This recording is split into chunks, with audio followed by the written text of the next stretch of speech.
Space Force. We're recording on it. Yeah, we're here. This is it. It's Space Force. I'm Kizza.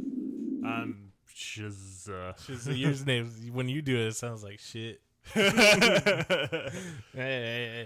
I'm Shitza. I actually kind of like Shitza. What does Webster say about soul? Here we are. It's another week of Space Force, the cult of Space Force. Welcome to the cult. Eventually, we'll have like some ritual opening. You guys will have to repeat as you listen to the podcast for the official cult status. This week, I watched a lot of spooky movies for spooky people. Did you? I since we watched the day after last week, I actually watched all of Chernobyl this week. Oh, is it actually because I really wanted to be scared of nuclear pollution and fallout a little bit. Yeah, more. as we were about to go to war with Iran. Yeah. I was like, well, maybe it will be a nuclear fallout that kills everyone. Huh. I felt really stupid about my comments about this just being political theater. Yeah, it was climate change. No, bombs. I think I linked a relevant news article when I tweeted out the podcast last week. I can't remember what it was. I don't know if it was a Iran thing or something else stupid that's going on. The atomic clock has been moved 10 minutes to midnight. That's not a real clock. Yeah. Noam Chomsky loves it. Yeah, it was some spooky movies. I watched Gaspar Noé's most recent movie, Climax. I guess it's technically a horror movie. It's just about the horrors of having a bad group trip, really. But honestly, it's the most Climax and Mother, the Jennifer Lawrence movie where she plays Mother Nature. Both those movies are the most like stressful movies I've ever seen in my life, just because of personal reasons. So with Mother, there's a bunch of people coming into their house, just like bulldozing over Jennifer Lawrence, fucking up the house, doing whatever they want, and like. So I fucking hate when people invade my personal space. So that was absolutely terrifying to me and uncomfortable for me to watch. And then Climax, I can't say I've ever had a fully bad trip, but there's been like phases during trips where like I was like, I'm not having a great time right now. Yeah, so the whole movie, watching that whole movie was like stressful. I like had that like pre-trip anxiety you get sometimes before it actually kicks in. Where you're just like, oh my god. So that was me watching the whole movie. Like that. It was a great movie. And then I also watched Hagazusa, which is a German witch movie. Apparently Hagazusa is an old High German for witch. Uh-huh. And I didn't do any research on this, but based on how language works, I think it might be where we get the word hag from. Yeah, probably. Yeah, thanks Germany. Germany's great. So I'd recommend all those movies. I was also scanning through Hulu, and I saw, they had a little section for Pride Month, and I was like, oh, these corporate assholes. You're gonna get mad now, right? Trying to exploit my peoples again. You're not your people. Yeah, they are. You're not LGBTQ. Yeah, but like, those are my people. I'm down. Did you see the Onion article about with Taylor Swift? It's like Taylor Swift comes out as straight single woman who wants to be at the center of LGBTQ debate. Sure. That's pretty good. But I was like, this fucking bullshit. This is garbage. But then one of the items listed was a documentary about Divine, and I was like, okay. I love Divine. I stand. So yeah, I was like, I guess I don't care anymore. Good job, Hulu. You did it. Way to go, Disney. My morals collapsed quickly when I was like, Divine. The kids watch Hulu a lot, but it's because it's summer vacation. They've been going through like all of the Adventure Time. Adventure Time is a very summer vacation show, I feel like it's a good show to go through. Man, that show's fucking weird. Every time I watch it again, I'm like, man, I forgot about how weird this show is. I just like that a lot of it seems almost stream of consciousness, like how they wrote it. We're like, what if this happens? It's like, okay, let's go for it. But it still kind of makes sense within the confines of the world. So, great job, Pendleton Ward and everyone else. Except, actually, great job. A lot of people beyond Pendleton Ward, really. I think he just kind of created it. But like, it's time for a new segment that I like to call "Where in the World is Richard fucking Spencer?" Why do we even have to talk about him? Like this? Wait, hold on. What the fuck happened to him? I just like that he got punched and he disappeared. What do you mean? Well, I mean, he also like his wife was like, oh yeah, he's mentally and physically abusive and he's alcoholic, and then He disappeared, right? It's interesting. Obviously, this will not be an ongoing segment Because we're not going to worry about who really cares about Richard Spencer. But I like that all these like alt-right reactionary doofuses from like a year or two ago that were popping up in the mainstream making money and stuff. A lot of them just disappeared. Yep, they just faded away like dust in the wind. Where are these fools? Milo Yiannopoulos. What happened to that guy? I heard he can't pay his mortgage or some shit. That's fucking loser. I mean, yeah, but we started off poor. I got none of the notoriety or fame or attention any of these dumb fucks got. That's the easy. But I mean, it's kind of fun to like, you fucking losers. But at the same time, the biggest representation of that is still like Stephen Miller and Donald Trump himself are in the White House. Yeah, so I can't feel that great about the fact that Milo Yiannopoulos and Richard Spencer have disappeared. Yeah, it's still funny though. I'm sure they still like tweet all the time, but I don't know. Everyone's like, hey, "You fucking suck, you cuck, you dumb cucks, cuck." I mean, Twitter's researching whether or not they should allow white supremacists on their platform. So at some point, they might get a slap on the wrist. Yeah, the man who, the main shareholder or whatever, Jack Dorsey, the CEO, is that what you're talking about? He's like a white supremacist himself, isn't he? Or he's a libertarian. He's a libertarian. He's one of those tech bro libertarians who wants to have sex with kids and doesn't like black people or Jews or women or any of these things. But he's not alt-right or fascist or any of these things. He's a libertarian. Let's deal with it, all right? Learn about politics, okay? I'm a libertarian. Which a lot of libertarian philosophy is inherently racist and misogynistic, so fucking kill yourself. Grow out of that shit. I saw a meme that was like in reference to Bill Maher, and it's like, I'm a centrist, and then it was like, I'm a liberal when it comes to weed. Everything else, I'm a conservative. Yeah, that kind of is Bill Maher. I mean, not exactly, but he pretty close. Yeah, he spouses some shit that he's just old and out of touch, and I'm sure. Actually, I was gonna say he must have seemed progressive like 30 years ago, but no, I don't think so. They wouldn't have let him on TV if that wasn't the case. Remember, he tried to like blindside Marilyn Manson on the show because he's like, at that point, no one realized that Marilyn Manson was like, I don't remember that, hella smart and clever. Yeah, well, it used to be. He's fucking sloppy drunk now. Yeah, that happens. That can happen to you. It'll catch up to you. But yeah, that shit was funny. And then everyone's like, "Oh, damn, never mind. We can't get him." Yeah, I'd like to see Marilyn Manson fight Richard Spencer. I mean, I don't. What? No, I don't care. Yeah. At one point, I believe I was like, I'm gonna challenge these alt-right nerds to a fight.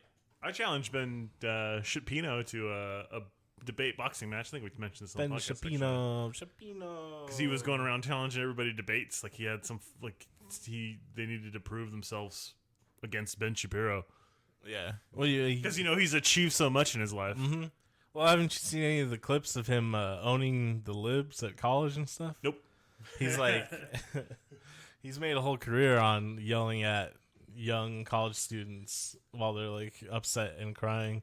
And he's like, damn, I'm owning the libs so hard because I have all this power in the moment because I have the microphone and the crowd's here to see me. Damn, I got him. I got him so good with my great debate skills. They'll fucking suck. But that's the way to make money, though. Just fucking suck? Talk about racist shit. The racists are just so, like, we're never going to make any money then. Throw money away because they're like, man, finally someone who's speaking the truth. Are they speaking the truth, or is it that society and culture is leaving you behind because you have outdated views? What could it be?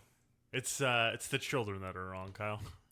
Some of them are, because of reactionary right-wing douchebags on YouTube that give them simple answers to complex problems. Well, sometimes complex Clean your room. Oh, shit.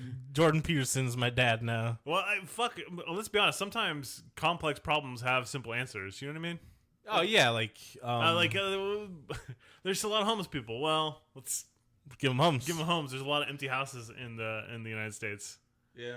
As we speak right now, I believe ICE is conducting major raids. No, they canceled those. Oh, really? You got to pay attention to the news, brother. Oh, man. I just got to constantly be online, I guess. Yeah, they cancel them because everyone's like, hey. They delayed them 2 weeks. Oh. Well, everyone still knows when they're going to be, and there's all these, like, action plans and stuff. Fucking ICE. So dumb. Do you know where any of the concentration camps are here? There's one in Tucson, right? Yeah, I mean, I have like I know vaguely where they're at. Yeah, I know like what city either in or near, but not like I couldn't tell you the crossroads. You know what I mean? Yeah, it's like I'm not doing too much. I might go down there, check it out, start throwing eggs. I mean, probably like burn it down. Well, no, what? Oh, you got people inside their cages. Yeah, you got to free them first. That's the thing, though. Is like, what would they do if you got like 1,000 people? You know, and just like fuck this shit. I mean, honestly, they don't plans for that. They'd completely crumble, but no one's gonna do it, so it doesn't matter. How do you organize in this day and age? Do I have to like join Facebook and have a Facebook group about going? Do you want the government all up in your Facebook group? Yeah. Well, then go ahead and go join a Facebook. All right, this is what we're gonna do, guys. We're gonna kill members of ICE. Yeah, good job. We're gonna cut that part. When I say abolish ICE, we're gonna fucking abolish them from existence. I'm gonna send them to the shadow realm. Y'all gonna go to the dungeon dimension? Yeah, I mean, man, I straight up don't like them. I mean, I don't understand how everything is just a fucking joke now, man. You know what I mean? Like, I honestly don't understand the mentality of someone that is in ICE or like Border Patrol, because they're doing shit that I'm like, well, you know what? There's not really amount of money that this is worthwhile to me. I've quit jobs over less shit than that. Well, there's like, have some fucking balls. Well, a lot of them are fucking true believers. Yeah, that's the problem. That's what I'm saying. Yeah, man, that American propaganda machine will get you every time. Well, enough of that bullshit. Some of that's gonna get cut, definitely. Nah, let's get to the real stuff, the serious stuff. The people at what the cult came here for us to talk about one of the greatest horror movies ever made, A Nightmare on Elm Street. The Day After. Right, straight up. This movie did nothing for me. Like, I remember being scared of it as a kid, but I felt way, like, 100 times more anxious watching The Day After than I did. Yeah, because you got adult problems now. Like, when you were a kid, it was a lot simpler. Like, spooky demon ghost, dream ghost is going to get me. Now it's like... Why does that seem so much simpler? I mean, just because, like, in the back of your mind, you know, like, it's not going to happen. Well, I also think, like, they give me a very realistic way of dealing with the dream ghost. I don't fucking care, Freddy. Like, yeah, fuck you, Freddy. In my mind. Get out. What? You son of a bitch. You stupid son of a bitch. You dumb son of a bitch. Coming in my dreams. I'm the master here. I set up booby traps. Trapped you with my boobies. That's how she got Glenn's dad, with her boobies. Glenn's dad. He's peeping at her. I'm drinking a beer. Yeah. He's like, there's something wrong with that girl. She's a lunatic, but damn, look at those titties. She's a lunatic. She hasn't got her titties out. Check it out. This is New Line Cinema's first major success. Up until this point, they'd been more of a distribution company. They had produced and distributed a couple movies before this. But Nightmare on Elm Street, huge success. That's why, for a long time, people referred to New Line Cinema as the house that Freddy built. And then it was the house that Lord of the Rings built, and then the house that the Hobbit destroyed. Yeah. You can't win them all. Who would have thought? It was a surefire property. That they treated like garbage. So yeah, they did a bad job. They rushed it. Well, first they took too long, so Guillermo dropped out. Then they rushed it. And it just wasn't very good.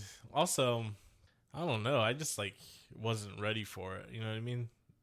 They should have waited a little bit longer. Yeah, that's probably true. Yeah. Trying to strike when the iron's hot. I guess they should have done it quicker or waited longer in that case, because I feel like they missed their window. They missed the major hype directly after Lord of the Rings window, and then the nostalgia. I want some of that Lord of the Rings goodness. Mm-hmm. Like right now would be a perfect time. That's why they're doing that Amazon show. That's a good point. I guess they know what they're doing now, or Amazon does. New Line doesn't. 'Cause they don't exist. But fuck The Hobbit, man. We're talking about Freddy Krueger. So Nightmare on Elm Street, of course, has a lot of the horror tropes of the 70s and 80s, and in fact, kind of reinforces or sometimes even originated some of the tropes in some cases. But it's actually a really well made movie compared to like Friday the 13th. So here's how it goes. Black Christmas is like 1974. It does all right. It kind of is the first slasher movie, but it like doesn't. Yeah. It doesn't start the tidal wave. Halloween comes out. Now everyone's got to make a slasher movie. So Friday the 13th is a copy of Halloween, essentially. Not directed very well. Soundtrack sucks. Acting's bad. It's a real like cheap Roger Corman style, like hurry up, let's get this knockoff out sort of situation. But there's a twist, Kyle. Yeah, it's his mama. Yeah. And then he's alive in the second one.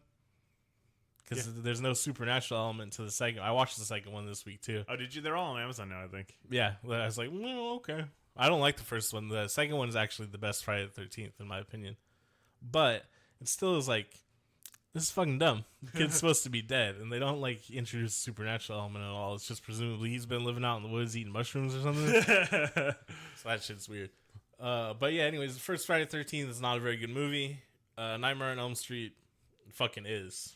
It's not obviously It's not great. There's some shit that like I don't know. Well, I mean, there's a lot of dated shit in it now, but compared to like what it was up against at the time, this is a really well made movie. Obviously, Wes Craven's a really good director. It's actually like interesting visually and fun to watch, whereas a lot of the horror movies that we've already watched on this podcast and the ones that exist in this time period are just kind of like boring. Not boring, but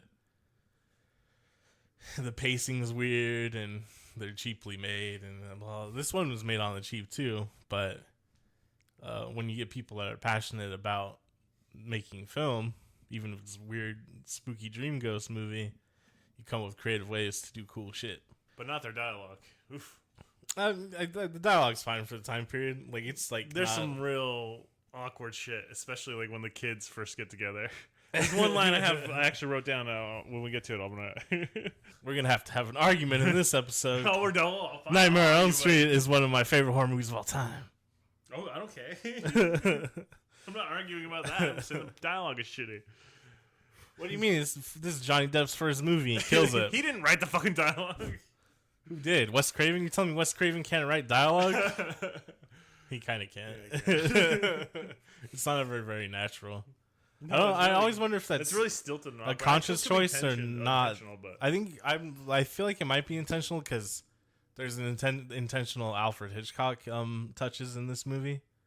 He might intentionally make the dialogue more of that 50s and 60s melodrama kind of dialogue. Mm-hmm. The beginning of the movie, you sort of think that Tina is maybe going to be the main character, right? Yeah, it's that classic swerve he gives 20 years later for Scream too. Yeah. Well, kind of.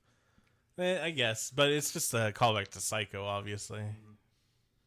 So that's cool. Yeah, you think Tina's going to be the main character, and then she just has the coolest death scene like 15 minutes into the movie. I actually think Johnny Depp's death scene is better, but... I like hers more than Johnny Depp's, because I remember Johnny Depp's being more thrilling to me when I was younger, or like the last few times I watched it. Uh-huh. But for some reason this time I was like, he just kind of fallen into a hole in the bed.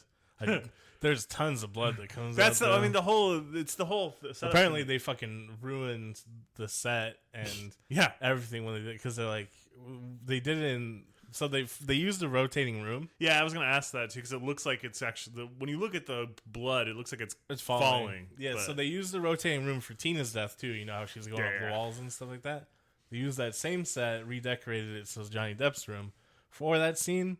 And then they flipped it upside down and just dumped tons of like red water blood into it. Mm-hmm. But no one thought about like how the water was going to redistribute the weight as it was coming in. So like they lost control of the rotating room, and so it's just like sloshing everywhere, going out the windows of the room. It like hits that light at the top and like immediately electrifies the water blood. And like I feel like they should have figured that one out. Yeah, it's like destroying equipment and shit. And like Wes Craven's actually like strapped into the rotating room filming this scene. And he's just going for a ride. But he's like, whoa, well, it worked. Kind of, I guess. Yeah, he's like, one and done. Yeah. It's just funny to imagine, like, the union guys that are like, all right, we need you to mop up, like, all this blood everywhere. It's just everywhere. Fucking Teamsters, like, what the fuck? Yeah, that would suck. That'd be a shitty job. But, yeah, so, tricky stuff in the beginning. A little psycho throwback. You'd think Tina's going to be the main character because we start off with her. Following her, yeah. Mm-hmm. And then she has a really cool death scene. We get Rod. How do you feel about Rod's introduction? I was watching it, and I was like... I haven't seen this movie in a long time, but... Something seems off about this kid. I'm like, is he supposed to be on drugs? Or, yeah. You know what I mean? Like, strung out. And then I was watching the Nightmare on Elm Street like legacy documentary on Shudder last night. Mm-hmm. And he was like, yeah, I was like high in most of the scenes of the film. So I'm like 20 years clean now. But so yeah, he was just like fucked up in most of his scenes. Like the prison scene where Nancy goes to visit him. Uh-huh. Well, I mean, they say he's a druggie, and like the cops are like, yeah, he's like been arrested for drugs and fighting and shit. Yeah, he's like in a band and stuff. Yeah, you know, just a real rockabilly guy. Yeah, so he's just like on drugs. He's like, yeah, that prison scene when I'm like crying and emotional, it's like not acting because he's just like all strung out and shit. And I was like, that's method, I guess. That's some Daniel Day-Lewis type stuff. Is it? No, it's more like Jared Leto. I would say some Jared Leto histrionic method acting, or you know, he just loved drugs, which happens sometimes. You just love drugs. It could be both. But our true hero is actually Nancy, who looks really young but is actually 20 years old. Yeah, she does look really young. And there's a scene where she wakes up from a dream and she's like, looks in the mirror and is like, damn, I look like I'm 20. And she is. Oh, man. Gross. What's the deal with like Nancy and Glenn's relationship? Are they dating? Yeah, they're dating. Why does it seem like they're not? They're just because they're in high school. I don't feel like I remember high school. Yeah, I don't know. It's just like kind of whatever's convenient for the plot, really. Yeah. Well, because like I get like I can understand. Obviously, like two teenagers aren't necessarily going to be like bumping and grinding constantly, but it seems a little weird that they're spending the night together but not sleeping in the same bed. Yeah, that was weird. The bed was really small, though. But you could just... You make it work. Yeah, make it work. Or they had two beds. You just push those beds together. You go sleep on the couch. You know what I mean? Mm-hmm. Yeah. So, obviously, she's, like, being oppressed and crushed by Catholicism and shit. That's the only... I mean, legitimately, she gets hit by a cross, so... Yeah, I think that's one of the aspects of it. The whole movie is obviously a sexual morality play, which is what a lot of these horror movies are. This one just does a better job, I think. I don't even know if it's that. I don't know. I feel like it's calling it a sexual morality play. Well, elements isn't quite of accurate. Elements of it are there. Yeah. And so they don't they tiptoe around Freddy being a child molester in this one. Yeah, straight up. They just He's say killed 20. He's a 20. He's a vicious, crazy, weirdo child murderer. Child murderer, which is like, I get it. All child murderers are also child molesters, so sure. But I guess there was like a string of child molestation in California at the time, so like, back away from that a little bit, and then we'll save that one for the sequels. Yeah. Well, they don't. Then it's never explicitly stated until the remake, but actually, I think they really go into it in Freddy vs. Jason, if I remember right. Oh, maybe. Yeah, it's hard to reconcile Freddy Krueger being like the most charming, interesting slasher movie villain, and then he's a child molester. But he's got some good jokes, even in this first one. I don't know. Like they really solidified, not good jokes, but like he's like, Tina, watch this. Ooh, I cut my finger off and it's spurting. That shit's fun. I like when he cuts himself and maggots come out. Ooze comes out of him and maggots. Yeah. Tina, watch this. It's a funny joke, right? Get it? I think he's pretty funny in a cheesy 80s way. Freddy's the best. He's got stretchy arms. Where's your hall pass? Yeah, that's the classic scene. Everyone knows that one. Oh, the stuff with Tina in the body bag is great. I love when she first sees in the hallway, and then when it's just carrying itself down. Or dragging itself. Dragging itself. Cool. Yeah, and when Freddy comes through the wall over Nancy. Mm-hmm. He's like pushing through. Yeah, there's just a lot of good practical effects, really good camera work. Filming that one at the same hotel that they housed the Olympians in for Sochi. Boom! Old reference, got it. Take that, 2008 Olympics. I can't remember when Sochi was. Yeah, I think it was 2012. Sochi was 10. It was because of winter. Oh, okay. I want to say it's 10. But that's probably wrong. Man, who cares about the Olympics? NBC does. Not the Winter Olympics. Fuck them. Summer Olympics, they got swimming. Greco-Roman wrestling. They got wrestling. And basketball. You want to see the Dream Team? The baseball Dream Team? Oh, that reminds me. Someone tweeted out a picture of the 92 Dream Team. And like, if you can name all the players in this, retweet. But there's just a bunch of people dunking on Christian Leitner. Why though? That sucks. Because he's on the fucking 92 Dream Team. Yeah, isn't that his rookie year too? Yeah. Well, it was the funny thing too is between him and Shaq. And as everybody knows, like everybody remembers Christian Leitner, but not Shaq. Yeah, what did Shaq end up doing? I don't know. I think he played in the Magic with Penny Hardaway. Oh yeah, Penny Hardaway, 5-time NBA championship. Penny Hardaway. And Shaq, what did he do? I don't remember. He played second fiddle. He do some dunks or something? I don't know. I don't remember. Remember when Shaq was young though, and he was so fast for how big he was? Yeah, that's it's crazy. Funny to go back and see pictures of Shaq from like his rookie year, 92, 93, 94. That run, Magic era, or even the first run with LA. Mm-hmm. And you just see how like in shape he was. How athletic he was. He got so big. I guess he's like, you know what? I'm not gonna be able to play forever. My knees are gonna get blown out if I keep doing this shit. You know what I'll do? I'll just get really big and push everyone around. Because you gotta change your game eventually, you know? Yeah, everybody does. Even LeBron's game's changed since you started. LeBron's like, no one in the NBA is like as big as LeBron, so LeBron's doing the same thing too. He's just like staying in shape about it. Yeah. He's just like, fuck you, get out of my way. Which is what I would do too. Like for real, like some of these NBA players get, I feel like they get like injuries because like they're not working out their legs enough and stuff. And when you get to a certain age, like I know you want to be quick and lithe for basketball. When you start getting older, like put on some of that muscle. Yeah, just put on more muscle and like work on like your jump shot and push people around like LeBron does. Like for real. I have a theory about like why some of the injuries happen, but like it seems to me like a lot of players, especially these days, are intentionally trying to draw contact. Yeah, and I think that makes more likely that you're gonna get injured. Like fucking Klay Thompson injured himself basically trying to draw contact in the finals. That's true. And like so, I don't know. I just stop. Play like it was the early or late 80s and early 90s. That's the kind of basketball I like. Yeah. Well, honestly, the refs need to stop calling the dumb shit. You know what I mean? Like if they just hit you in the hand a little bit, or like, they reached in when he went in for a layup. Like, don't call that shit. So they'll stop doing dumb shit. Just let them play. Let them fight. Let them fight. Let them fight.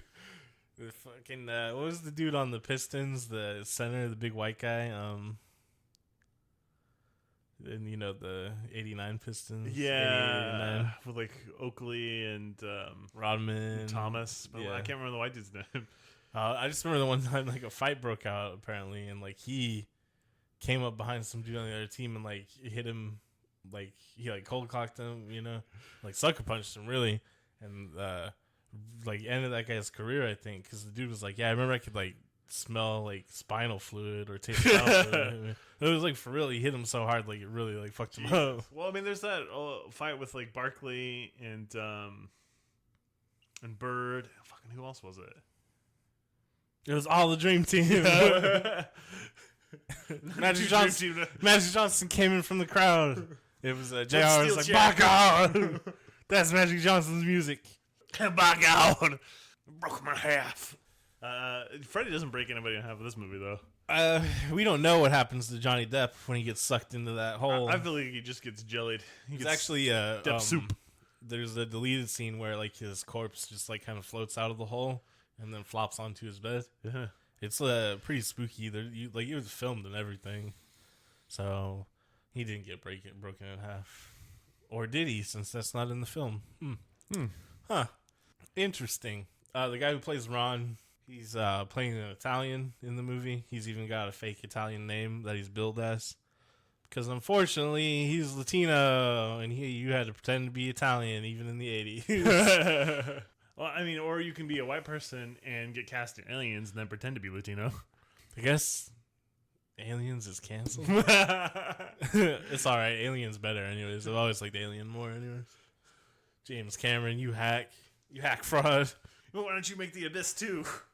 Speaking of, they're re-releasing Avengers just so they can beat Avatar as the highest grossing film of all time. Well, Avatar re-released too, so it's not like, who gives a shit? I mean, who cares? It's arbitrary numbers anyways. Yeah, it's fucking bullshit. And then also the embarrassing thing are the people like that are committed like militantly like to one way or the other. Yeah, like, we got to get Avengers Endgame to number 1. I've seen it 116 times. It's like, wow, you're fucking losing. I feel like some of the Cameron people are just as bad. They're like, oh, it doesn't deserve it. It doesn't have the masterpiece that fucking Avatar is. Do those people exist? Yes, Avatar's not a good movie. They're not a lot of them, but they're out there. Endgame is a better movie than Avatar for sure. But I don't. You're gonna get fucking. But I don't. So much shit for that one. I don't think you need to go see it just so it can be number 1. Yeah, who cares? It's fucking dumb. Well, that's just like the. I gotta belong to something, Kyle. Yeah, I'm part of this corporation now. This is my identity. Is this? They're gonna be part of the Disney fiefdom product. when we go back to our corporate feudalism. Yeah, not me. I'm gonna be I'm gonna be a Steakums boy. Yeah, I was born a Steakums man. I'll die. I'll die a Steakums man. Speaking of Steakums, Freddy Krueger kind of looks like Steakums. He's got Steakums all over his face. Yeah, the makeup effects dude said he gotta put some Steakums on him. He got the inspiration while he's eating pepperoni pizza. So yeah, I get it. I see it. Do you like when he's got the stretchy puppet arms when he's coming down the alley? Yeah, that's cool. I like the. That's the one thing I wish they actually did a little bit more of is like played with the. I understand why they didn't. The budget was only like $5, I'm sure. Yeah, it was pretty low. But it played with like the reality of the dream bending dimension. You know what I mean? Well, they do that more in the sequels, I think. Yeah. Well, Dream Warriors is the best for that. A lot of people consider Dream Warriors the best Nightmare on Elm Street. It's obviously the first one. Wes Craven didn't direct the other ones. Well, he directed. Didn't you drink a New Nightmare? A New Nightmare, yeah. But that.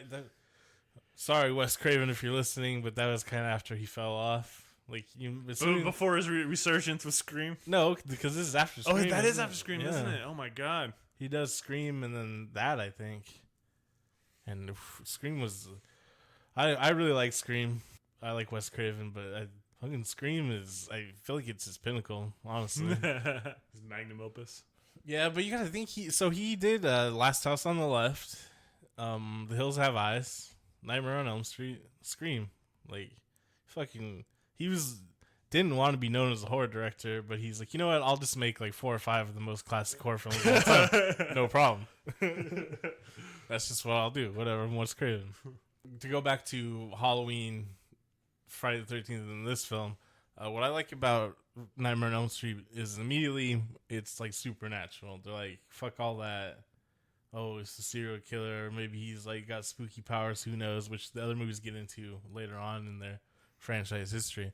This one immediately it's like, nah, he fucking comes after you in your dreams. He's gonna do like surreal, crazy shit. He's just gonna fuck with you.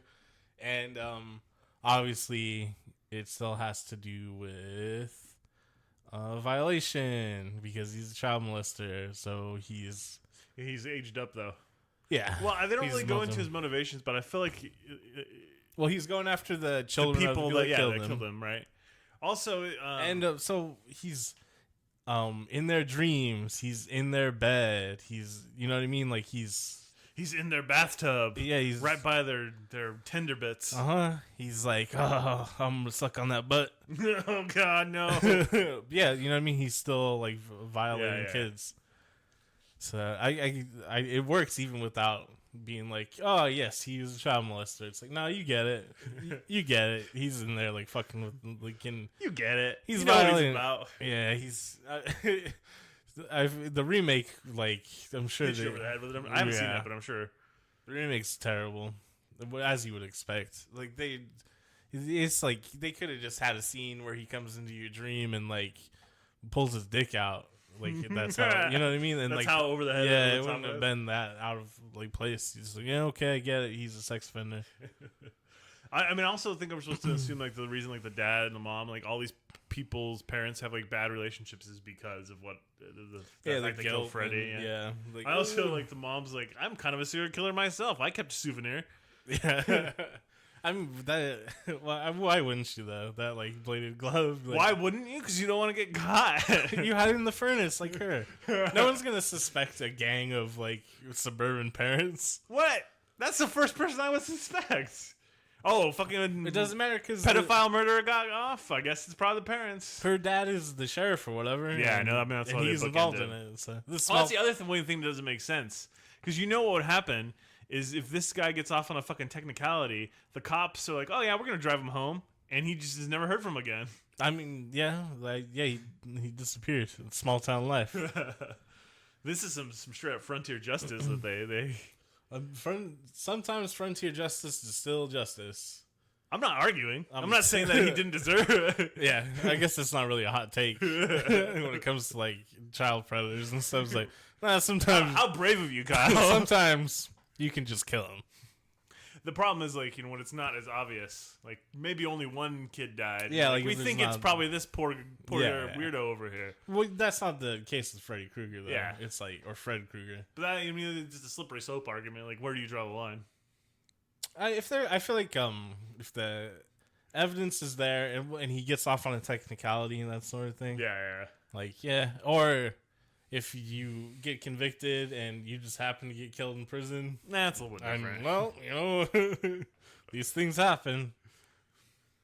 That's because in my opinion, so I think the prison system's fucked, and we need to completely reevaluate it. Yeah, I mean, we really need to ask ourselves as a society, what's prison for? Is it for so it rehabilitation? Needs to be rehabilitatory, yeah. Right, but some of it also has to be punitive too, right? Because you don't want necessarily like serial killers to get back out on the streets. No, right? but there's some people that like, sorry, you can't participate in society anymore. Right. And, but I mean, you get some dude that gets picked up for drug dealing or there's even like weird minor violent crimes. Like there's like I'm even willing to have leniency on like some murder cases because but like, what the situation is. Yeah, it's like, well, yeah, that doesn't mean they're a terrible person forever, Yeah, whatever. This isn't our political podcast. That'll be coming next month. It's gonna be called Space Force Space. Fuck this planet Earth. We're going to space force. Freddy Krueger, he got what he deserved, but little did he? Because he became like a goddamn dream demon. Yeah, but they didn't know he was become a dream ghost. Like, how did it even happen? So he didn't get what he deserved. How did it even happen? I don't know. That's the other thing that doesn't make sense. I'm glad that they don't go into it because, like, what do you? Oh yeah, so he was a voodoo guy like Chucky, and he did a voodoo thing. You know what I mean? Like that shit's always dumb. Just like whatever. He's just a dream ghost. We would have delved into it when we got into Freddy versus Jason versus Ash, I'm sure. He just does it. There's a comic book for that, right? I think there's two. Yeah. I still want to see that. Watch that movie. I love when he did you is running around on fire at the end. That's the long ass shot where the dude's on fire. It's like that stuff man was brave. He's like, yeah, I'll run around on fire for like 5-6 minutes.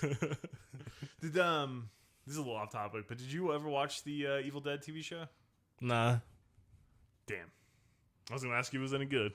Oh, you know me. I have no interest in watching remakes, especially in TV show format. It's not a remake. It's a straight up sequel to the Army of Darkness. Oh, really? Yeah. Starring Bruce Campbell. Oh, I don't even know if I'm interested in that because I don't think I like Army of Darkness anymore. When I watched it like a couple years ago, I was like, I like the more subtle comedy horror of like Evil Dead, yeah. Or Evil Dead 2. Yeah, Army of Darkness was like too broad, and I don't know. I still like it like reminded me of Joss Whedon, and I was like, no, no, Joss Whedon. Well, to be fair, I think Joss Whedon reminds you of Sam Raimi. Yeah, Sam Raimi's a pretty cheesy guy too. Yeah, unfortunately, Dark Man. This is Liam Neeson, right? Yeah, hell yeah, Liam Neeson. Way of the Gun. That was his movie too, right? It's a cowboy movie. No, it wasn't Way of the Gun, was it? Wasn't it Quick and the Dead? Well, The Quick and the Dead, you're right. Fuck you. You think you know movies? I know movies. Oh man, we're cutting the podcast here. This is Jesus Christ. Freddy Krueger, Robert Englund. They originally wanted to cast an older gentleman to play Fred Krueger.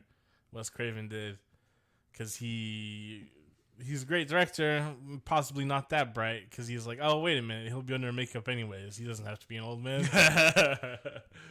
So they got Robert Englund, and he later became an old man playing Freddy Krueger. yeah, I mean, When's is Freddy vs. Jason his last movie? Is Freddy Krueger? yeah, and then when they did the remake, it was Jackie Earle Haley, the guy from Rorschach, which is, I guess, good casting. Yeah, it's good casting, I guess. He's a little wimpy fellow, though, isn't he? So well, I guess Robert Englund's a little guy, too, yeah. Yeah, that's like in the second one, Nightmare on Elm Street 2, when they... So Freddy, like, comes into the real world, sort of, by using the main character, Jesse, as his avatar.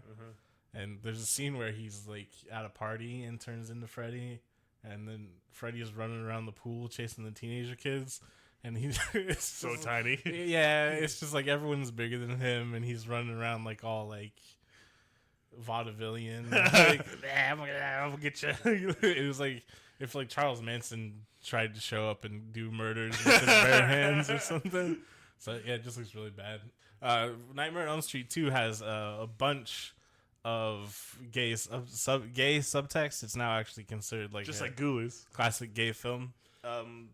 They tried to act like it was unintentional for a long time, but that documentary I watched about the legacy of Nightmare on Elm Street, like, hell yeah, it was intentional. The screenwriter and the production designer and stuff were like, yeah, we kind of pussyfooted around it, but yeah, we kind of did it on purpose. It was like the first one's got a lot of broadly like sexual subtext, but isn't technically like one of the sexiest scenes in the movie when she tries to call Glenn and Freddy's like, I'm your boyfriend now. And his tongue comes out of the phone. That's so great. They're like, it costs us like $5 to do that prop. And Heather Langenkamp, who plays Nancy, she kept that prop. Gross. No, that's badass. She should have kept the gloves like her mom. The glove. Oh shit, you know what? This is a great movie for nightgowns. Ladies, that's what I'm into. I'm into slips, nightgowns. That's my thing. I like that she puts on a dress shirt to go to bed. There's a lot of like pajama work in general in this movie. And for me, Glenn's pajamas too. His belly shirt. For me, watching it though, I was like, because some people like, so Tina's obviously got like a nice little nightgown, and then Nancy's got like actual pajamas, and occasionally other, you know what I mean, like real pajama sets, and the parents got robes and shit like that. I'm like, never in my life have I really worn like designated pajamas. Yeah, well, like, I mean, not since you were a kid. Yeah, it's like, is this because I'm a poor? Oh, that's a good point. Yeah. If I'm rich, would I have a set of pajamas, or would I just keep sleeping in basketball shorts? Yeah, like I just sleep in my underwear. I don't sleep in my underwear. It's too constricting. I gotta take the underwear off, put on some basketball shorts. Oh, really? Yeah.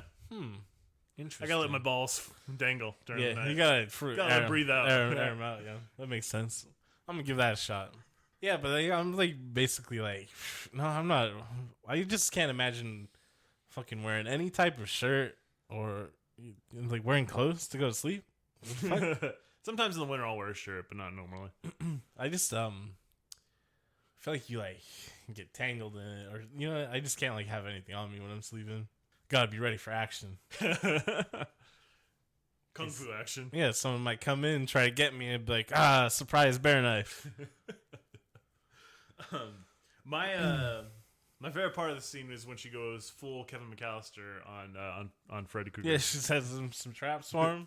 I like when so there's the scene where they meet on the bridge, Glenn and her, and he's like, well, you know, you can just turn your back on it, take its power away, which is what she ends up doing. And well, he's also gives her like, you can also turn the dream into whatever you want, and she doesn't try that. Yeah, but she's like, nah, fuck that. Look at this book I'm reading.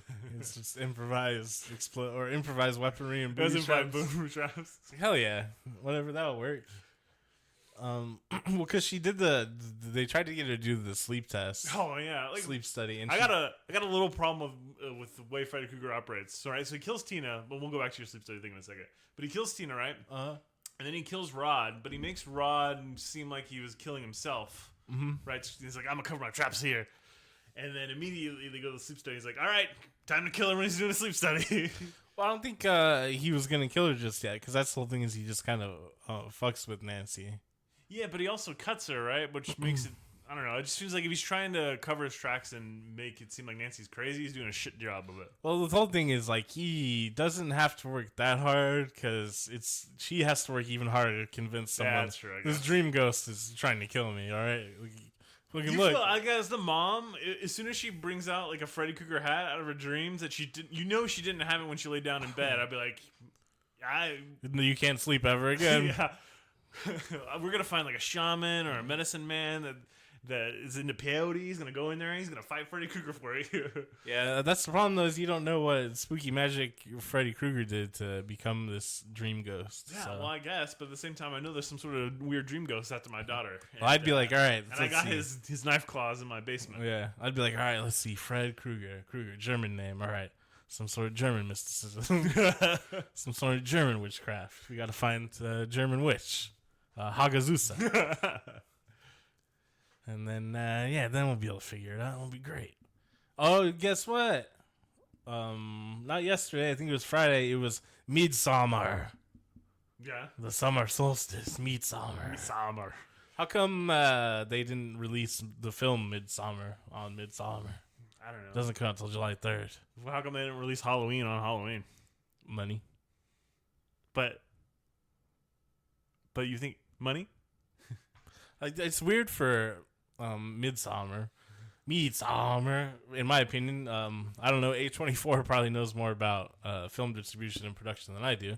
But this sort of niche horror movie coming out like July 4th weekend. There must not be any competition that weekend this year, because it seems like there's no competition right now. Yeah, it's just Endgame and then nothing, right? Yeah, I mean, Endgame came out 5 weeks ago. 6 weeks Has ago. there been any other big movie? Detective Pikachu came out after that. What came out? Shaft. Oh, I'll catch Shaft on the internet. It's got 3 generations of Shaft. Yeah, but I don't really care about the first 2. Yeah, I'll catch it on the internet. But yeah, there's not blockbusters anymore, right? It's just Marvel movies. Yeah, there wasn't a big one I can think of. Lion King? Oh, wait, Aladdin came out. Aladdin, that's the one. Ooh. Even then, it's not competition for Midsummer. Midsummer's audience is gonna be Midsummer's audience, so whatever, they'll get the money they get. Maybe a word of mouth though, because Hereditary was so good that it kind of bubbled into the mainstream a little bit. So maybe they'll even pick up more viewers. People go into the movie theaters to see a horror movie in July. That sounds great to me, but like I don't know. I don't know if I'm a very good representation of the mainstream movie-going audience. I don't know. I do feel. I feel like the idea of like seeing a specific movie or a specific type of movie at this time of year, like it's a cold winter month, so it's time for the Oscar dramas. I'm gonna put on my coat and see a sad movie. Mm-hmm. I don't think that's necessarily true. You know what I mean? Well, it's not natural. It's definitely. I feel like it's artificially built. Yeah, and that you could probably have a successful horror movie in July as long as the movie's good. Yeah. There's some movies maybe that you can argue just came out at the wrong time, but I feel like it's really rare. Well, that's Scream came out like the weekend before Christmas or something, right? Which is like kind of out of place for a weird horror movie. Also, I didn't see it in theaters because we were pretty young at the time when it came out.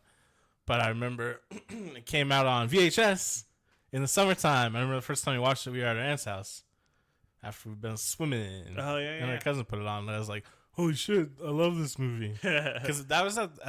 Yeah, I love Matthew Lillard. He's great. He's really Shaggy. Matthew Lillard is fucking great in that movie. But he's got some Dungeons and Dragons company, I think. Oh really? Yeah, he does something weird. Oh, he's a big old nerd. Cool. But watching Scream when I was 10, I think I would have been. That was like the major turning point in my life where I was like, all right, scary movies don't really scare me anymore. but I fucking love him for all these different reasons. And so thanks, Scream. You changed my life. Sort of. I guess probably something else would have set it off maybe eventually, but that was when I was really like, oh, I get horror movies now and I love them. And then it all makes sense. Yeah, now we got a podcast about them, kind of. And we're getting rich off of it. Oh, so much money. So much money. We're like, we're as rich as Richard Spencer. Oh, yeah, so she brings Freddy's... She brings Freddy's hat back during the sleep study, which, like you said, should have been like, well, all right, I don't know how the fuck this happened.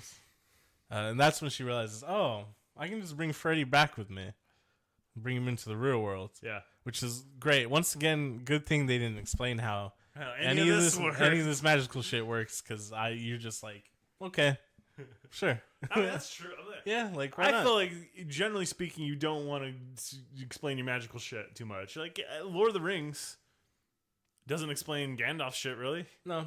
Well, so the modern comparison that I'd like to bring up to say that is a movie very similar to Nightmare on Elm Street is It Follows, which is another great horror film. Obviously not like one of the greatest films of all time, but just like Nightmare on Elm Street, like really fucking effective at what it's trying to do.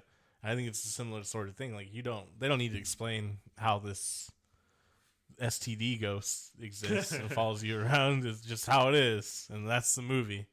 And prepare to get spooked by cool visuals. I mean, I think about it, the movies that do explain it aren't generally as good. I mean, think about it. Scott Pilgrim vs. the World does not explain shit about why there's some weird video game world. It's just a weird video game world. Yeah. Well, that's the difference between like Ringu and Ring too. Yeah, that's true. The Ring remake actually is still a pretty good movie, I think. But like they get so much detail into Samara, as she's called in The Ring. Like it kind of takes some of them away, because in Ringu, Sadako is just like, I don't know, just spooky crazy. And that brings me to the final of this movie. What the fuck was going on? Oh, the finale? Because in context of the sequels, it doesn't actually make sense. Well, in the context of the scene directly before it doesn't make sense. Yeah. When she defeats Freddy by turning her back on him and then wakes up in another dream where she gets captured by Freddy. The producer made Wes Craven put that extra ending part in there so that they could have a hook for sequels. But okay, whatever. Well, Nancy doesn't appear in the second one. Yeah, but she's referenced, right? There's the girls living in her house. They're living in her house. And the third one, Nancy is Nancy again. Yeah, she's the psychiatrist at the mental institute where all the Dream Warriors are at, because they're the last surviving kids of the parents. Yeah. And she's training them to do battle with Freddy. Dream Warriors is actually really good. It's like way cheesier than the first one, if you can believe it, but it's like fun. So we'll probably watch that eventually too.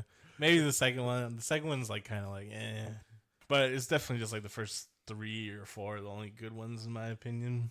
After that, they're not in the 80s anymore anyway, so who cares? I think they only made one outside of the 80s, didn't they? Unless you count New Nightmare.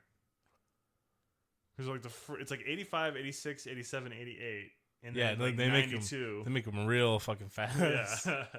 Yeah, this one's 84 or 85. 84, I think. I think it's 84, 85, yeah. And then the next one will be 86. There's a little bit of turnaround time for the second one. And then it's like 87, 89. Yeah, and then there's another one like 92.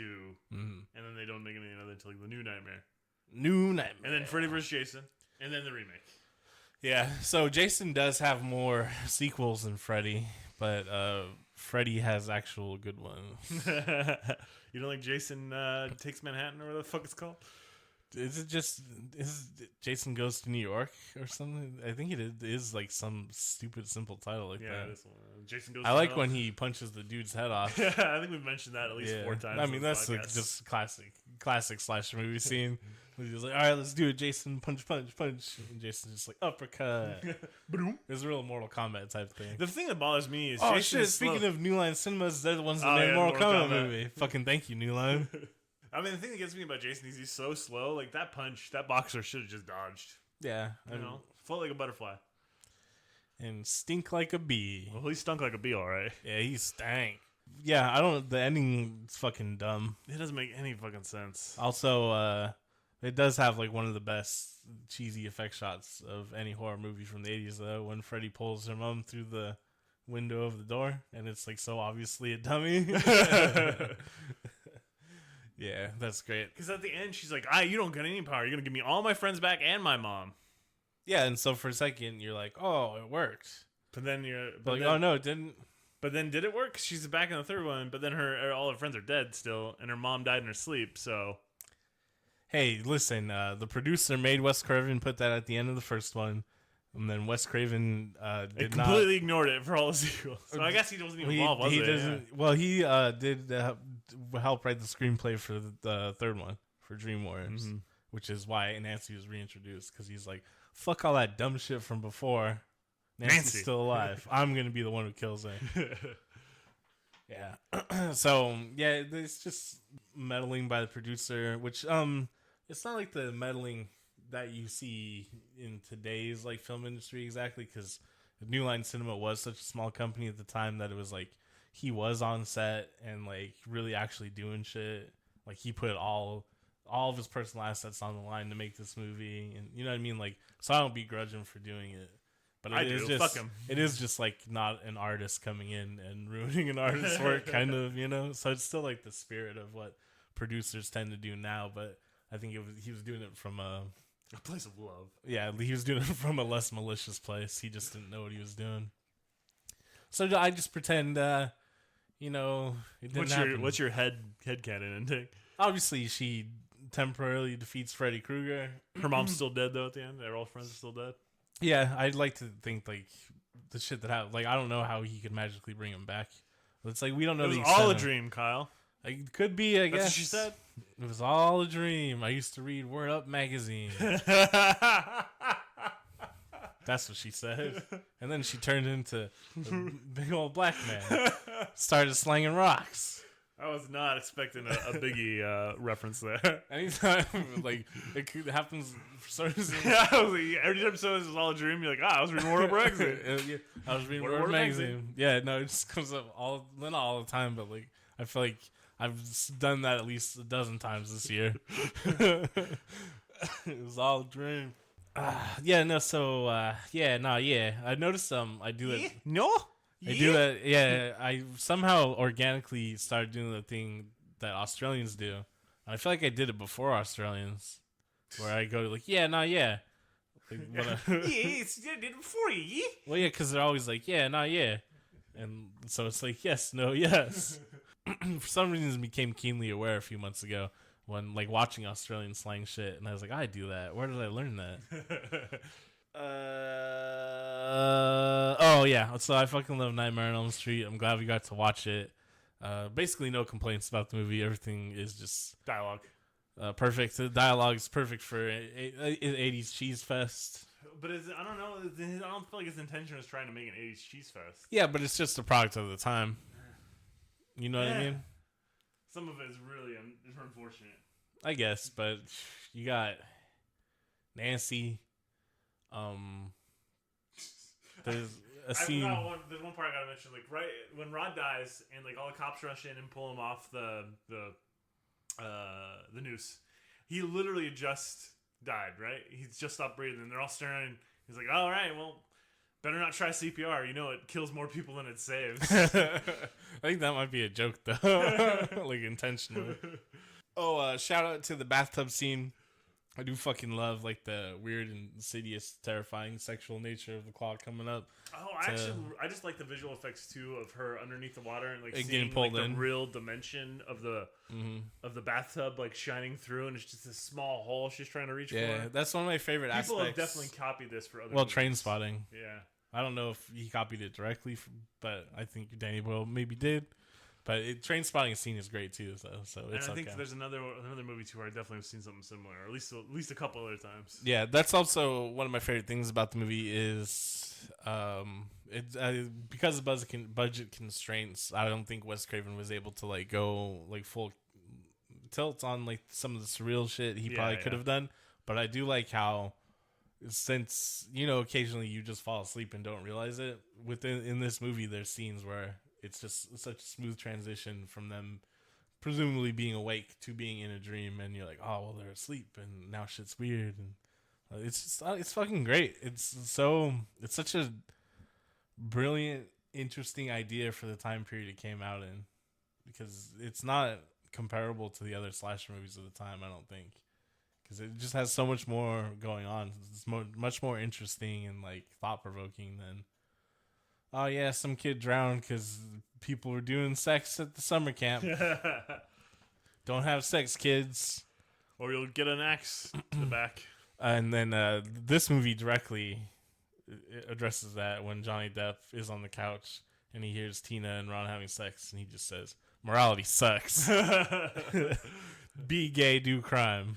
Is being gay immoral, Kyle? That's what you just implied with your...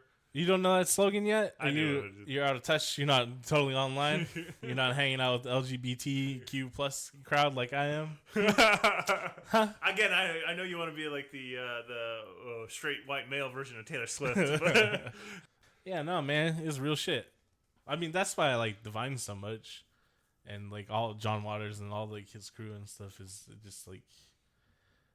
so Hegel's philosophy of how to engage with society is you like to see yourself reflected in society, and the most like satisfying reflection is to see yourself reflected in other individuals. And like, yeah, so I'm unfortunately cisgender, mostly heterosexual white man, but the people that I see myself reflected in aren't usually just straight up boring ass milquetoast motherfuckers. So that's where I can find some measure of like happiness and content. Yeah, contentment is through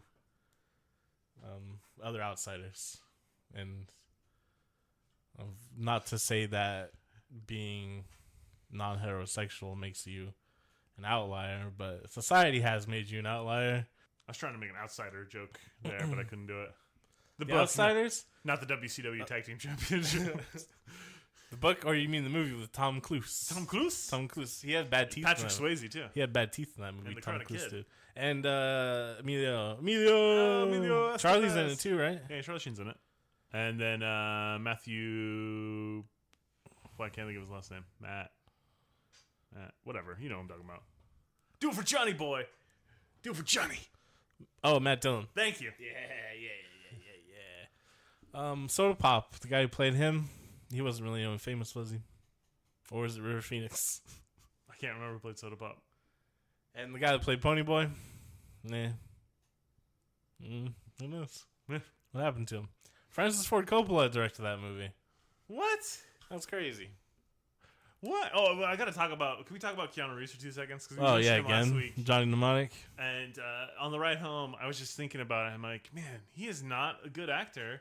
No. And I could just think about him trying to do an English accent in Dracula constantly. So there is some excuse. No. Apparently he didn't have any time to prepare for the role, so that explains the accent. But he's still a wooden actor. He's not a good actor.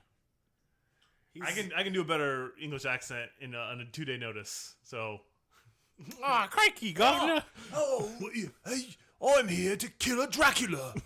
What do you mean? I'm from England. I'm from England. I'm from London town. That was even a better English accent than he did. Have you seen The Bad Batch? No. He's pretty cool in that movie, playing a dick. Or Neon Demon too. He plays a dick pretty well in that. So you're telling me Keanu Reeves is secretly a dick? No, he's pretty good at playing one apparently. Acting against type. And he's good at playing super robotic wooden characters like Neo and Johnny Mnemonic.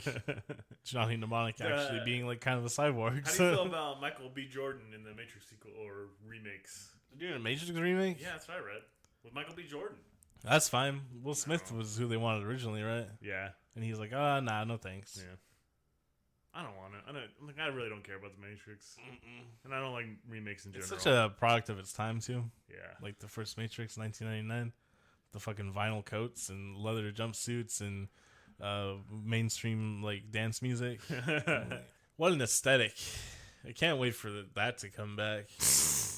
I think I might like it more than the normcore shit that everyone is doing now. I don't really like the normcore stuff.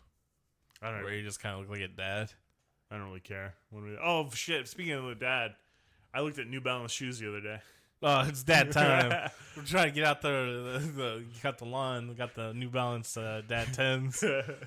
Well, we're going to tear this lawn up. I have wide feet, and like it's fucking hard to find wide shoes anymore. And like I need them for walking. Yeah.